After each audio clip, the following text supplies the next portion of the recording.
Bien, en fait, le nom juif, c'est parce que j'ai toujours été fasciné par l'histoire du peuple juif. Et puis, je m'identifie un peu à ce peuple. C'est un peuple qui m'a toujours tiqué.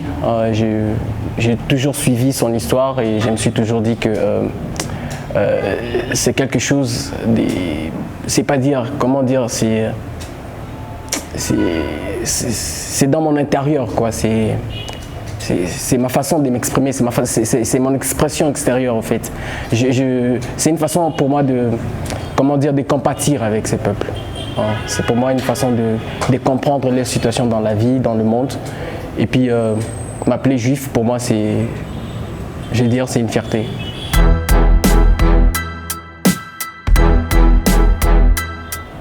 Mais en fait, pour dire vrai, j'ai toujours été fasciné par l'écriture. En fait, la première fois que j'ai lu, je pense, j'ai lu un roman de Lévi. En fait, c'était justement sur la déportation. Et puis, toujours, j'ai voulu écrire. En fait, j'avais, je pense, 13 ans à l'époque. Et puis, c'était un roman pour enfants. Et puis, je ne me rappelle pas très bien les titres. Mais depuis longtemps, j'ai toujours aimé écrire. Et puis, à un certain moment, j'ai arrêté pour des raisons d'études et d'autres.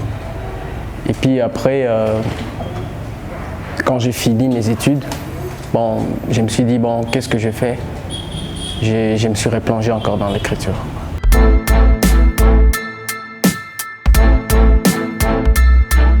Bien, pour commencer, je suis né ici, à Bukavu, mais quelques temps après, je suis parti vivre à Kinshasa, où je passais près de 10 ans. Et plus tard, nous sommes rentrés à Goma.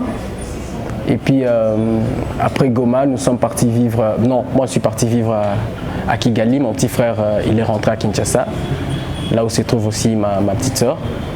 Et puis, après qu'il soit rentré, que j'ai vécu à Kigali, quand je suis rentré à Goma, c'était après l'éruption volcanique de 2002. Quand je suis rentré à Goma, je poursuivis encore mes études. Et puis, quand j'ai continué les études, à la faculté, je fais la santé publique à l'ULPGL à Goma.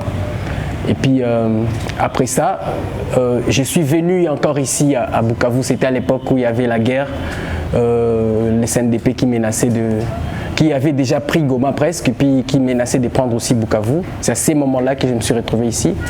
Et comme on était dans cette ambiance-là, on n'avait pas d'emploi, on ne savait pas trouver du travail. Je fais des stages et des stages partout. Je ne trouvais pas pour la santé. Alors je me suis dit, bon, je replonge encore dans l'écriture que j'ai toujours faite depuis très longtemps. C'est à ces moments-là que je repris encore avec l'écriture.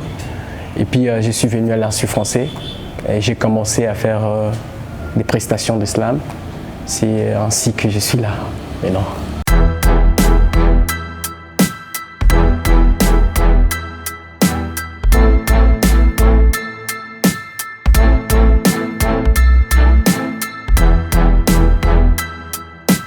Bien, en fait, nous vivons dans un monde où si tu veux vraiment te stresser davantage, il faut regarder les informations. Bon, donc si tu veux t'évader des problèmes de la vie quotidienne, pour replonger encore dans l'océan du problème, donc il faut suivre ce qui se passe autour de nous. Et nous retrouvons ainsi dans un monde, appelons ça chaotique, perdu. Je trouve que cette goutte de poésie nous aide quand même à tenir le coup, à savoir qu'on n'est pas sourd, qu'on n'est pas aveugle à ce qui est en train de se passer autour de nous, qu'on est en train de voir et qu'on est en train de dénoncer. Et surtout qu'on est en train d'interpeller les autres. Parce que quelque part, je dis que on a une cécité devant la nécessité de cohabiter dans l'unité. Vous voyez, ça c'est une fatalité, c'est une brutalité, vous voyez. Donc cette cécité n'a pas le droit d'exister entre nous. Nous devons regarder autour de nous avec l'aide de la poésie au fait, l'aide du slam, de l'art, et comprendre que quelqu'un peut faire quelque chose d'autre à pas prendre sa calache et tirer sur les gens.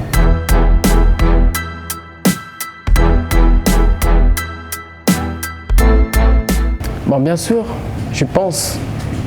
Bon, au fait, l'islam, pour moi, c'est une écriture libre. En fait, ça ne tient pas compte de règles poétiques. Hein. En fait, il faut respecter les strophes, je ne sais pas quoi. Non, l'islam, c'est plus libre que ça. Ça appelle à votre imaginaire, on peut même mélanger les mots, on peut même faire des mots valises. En fait, ce sont des mots qu'on mélange deux mots à la fois, et puis on fait un mot valise. Et puis, dans la poésie, je pense que même s'il n'y a pas de rime, ça peut être poétique. Ça peut être poétique, mais je pense que l'écriture en soi nous aide à nous évader. Nous aide à nous évader, que ce soit rimé, rythmé ou pas, ça nous aide quand même à sortir de notre monde de tous les jours. Voilà.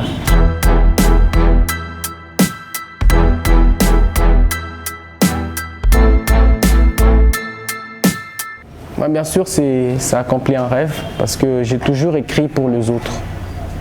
J'ai toujours écrit pour que celui qui lit puisse s'en inspirer. Et puis le fait de voir ces bouquins ici, franchement, avec l'aide de l'Institut français, c'est comme si je venais de voir mon premier fils. C'est comme si je venais de voir mon premier né intellectuel, en fait. Et puis, ça me donne envie vraiment de faire un autre enfant. Ça me donne envie de faire un autre enfant et puis de parler autrement de ce que je vois, de parler autrement aux gens, d'aborder autrement les sujets aussi.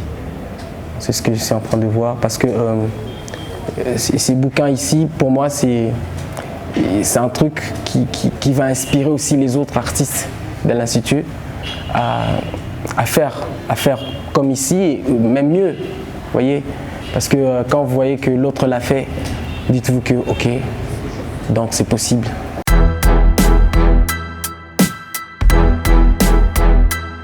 Bon, pour commencer, je prends rarement le transport.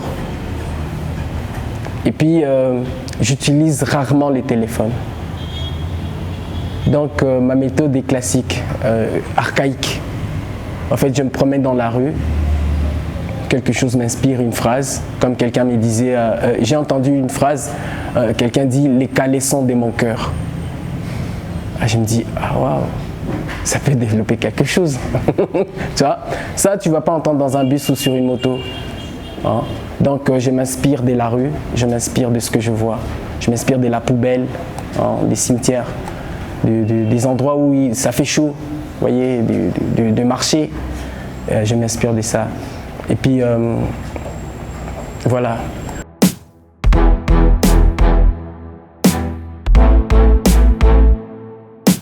Ouais, ça va paraître assez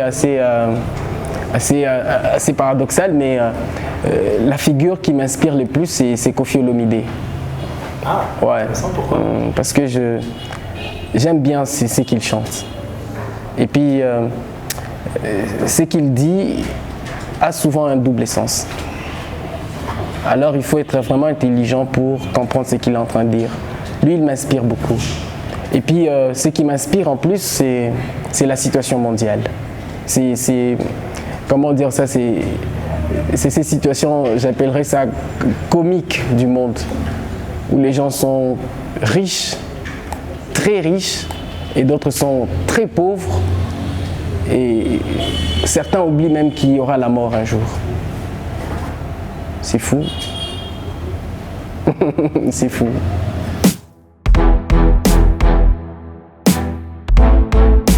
Ouais, je suis beaucoup RFI.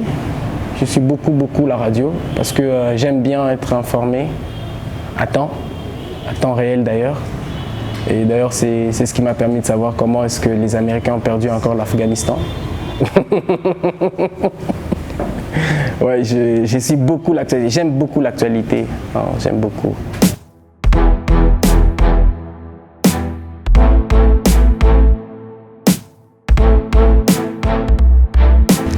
Actuellement, je suis en train de penser à écrire des fables sur le rat parce que j'aime beaucoup le rat. C'est un animal qui me fascine beaucoup.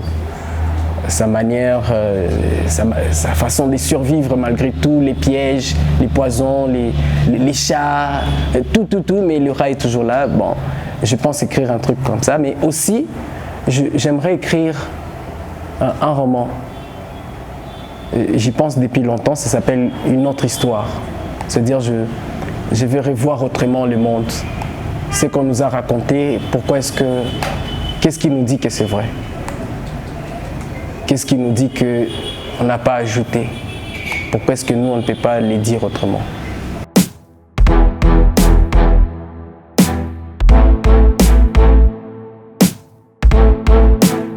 Bien, en fait, pour moi, quand je dis les passions finies, parce que je pensais réellement aux passions unies. Parce que quand je dis les passions finies étaient les passions unies, les passions unies étaient devenues un bastion des tensions et d'invention des sanctions. Elles mettaient en action les condamnations en fonction des contributions et de la civilisation d'une nation. En fait, je suis en train de dénoncer les comportements des passions unies, des Nations unies. Et puis, dans ce cas, je trouve qu'avec cette manière d'agir, dans 50 ans, 100 ans, les Nations unies vont carrément ne plus exister à sa forme actuelle que nous connaissons.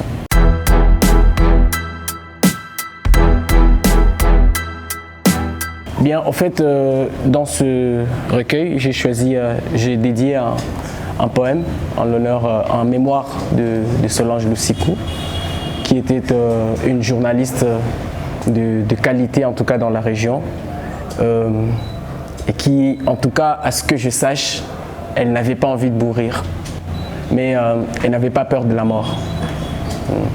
Et puis, quand elle est partie brusquement, cela m'avait vraiment touché beaucoup, et j'avais décidé de garder quelque chose pour elle dans ce recueil. On t'écoute. Hommage à Solange Lusiku. C'était une grande journaliste. Comme une touriste, elle était toujours sur une piste et s'est moquée des risques ou des terroristes.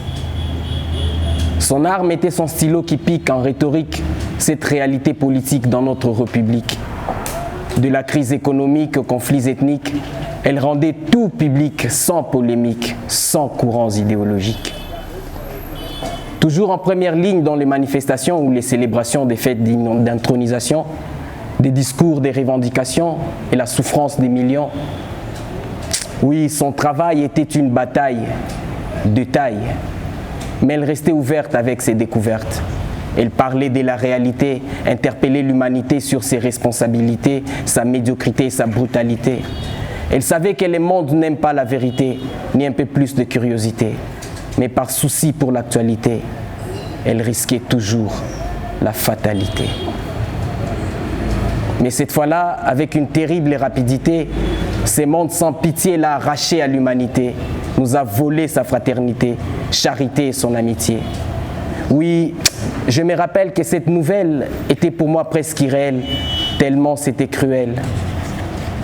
Ce n'était pas facile de voir combien la vie ne tient qu'à un fil, combien cette argile est tellement fragile. C'est vrai, la mort prend tout et tout le monde, mais Solange Lusiku n'est pas tombée, car personne ne peut la gommer, ni faire oublier tout ce qu'elle a donné. Et toi, mort, je ne pourrai jamais te pardonner. Tu es venu comme si l'on t'avait téléphoné, tu n'as même pas klaxonné. Pour nous, l'heure n'avait même pas encore sonné. Oui, nous avons perdu une mère, une sœur, une amie, mais surtout une grande journaliste qui s'est moquée des risques et des terroristes.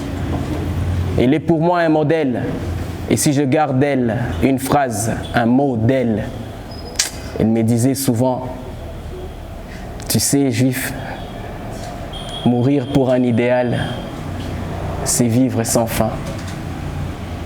Solange Lusiku, je me souviendrai de toi, Kila Siku.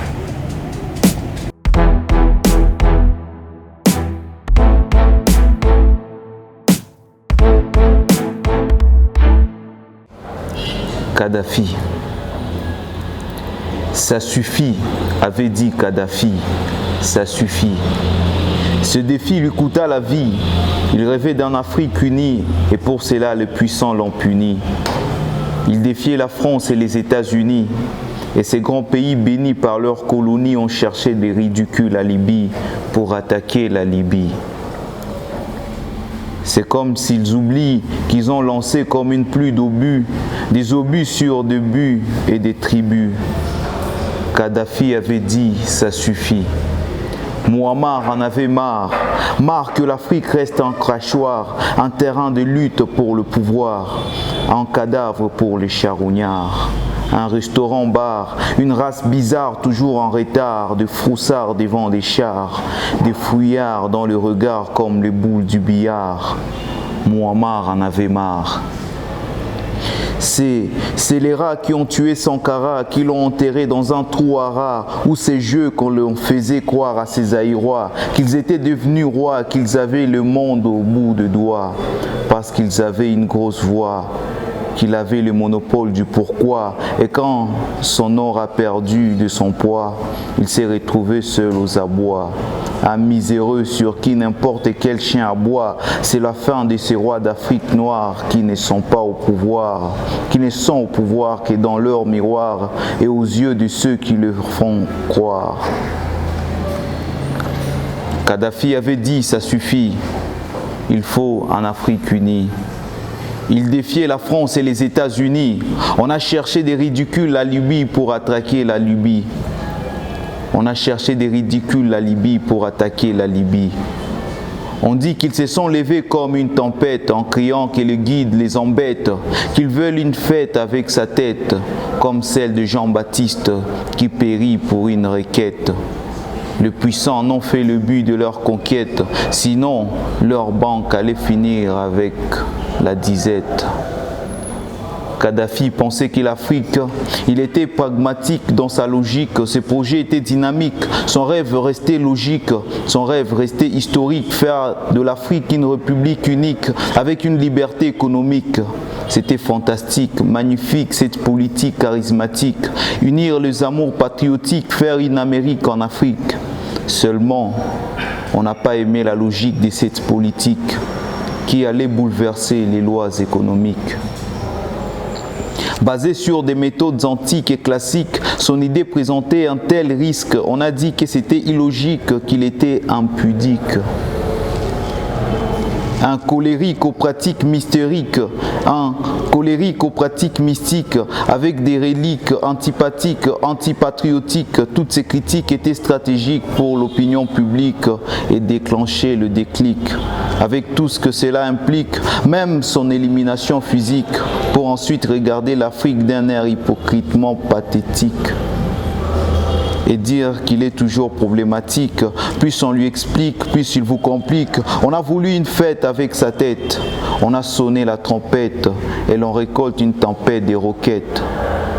Kadhafi avait dit, ça suffit, il faut en Afrique unie.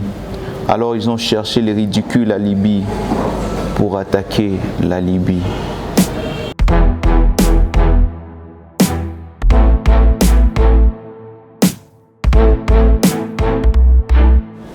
Il y a des amis. Et dans la vie, il y a des amis. Des amis comme des fourmis, des amis à qui on a tout permis et qui se sont révélés être parmi nos ennemis. Des amis qui vous renient et vous calomnient. Des amis qui vous avez bénis et qui vous ont maudit, bannis. Des amis de nos peurs et de nos douleurs. Des amis pendant les jours de bonheur et qui s'enfuient pendant les jours de malheur. Les amis de nos erreurs, les amis de nos pleurs. Autant de tricheurs dans les rétroviseurs. Il faut une certaine grandeur, une certaine hauteur.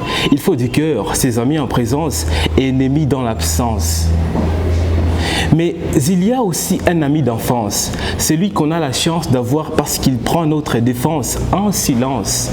Un ami de référence qui connaît tes souffrances, un ami qui danse parce que tu avances, un ami de confiance et digne de confidence, un ami qui t'appelle, qui te rappelle et t'interpelle, un ami qui est là quand tu chancelles, un ami auquel on s'accroche parce qu'il vous approche et vous reproche. Un ami qui se dépêche, vous recherche et empêche que l'on se fâche. Un ami qui vous repêche et vous sèche et vous prêche. Un ami auquel on s'attache parce qu'il n'a pas été lâche.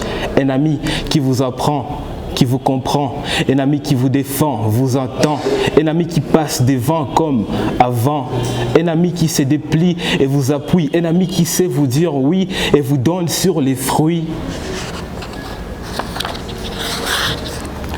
Un ami qui vous réjouit, un ami qui n'abandonne, qui raisonne et qui vous pardonne, un ami qui se donne.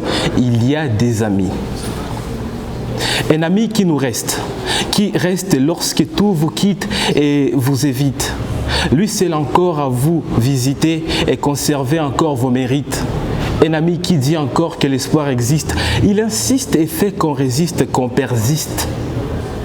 Un ami qui nous respecte malgré nos requêtes, un ami sur lequel on compte, un ami qui fait en sorte que l'on s'en sorte. Oui, oui, il y a des amis.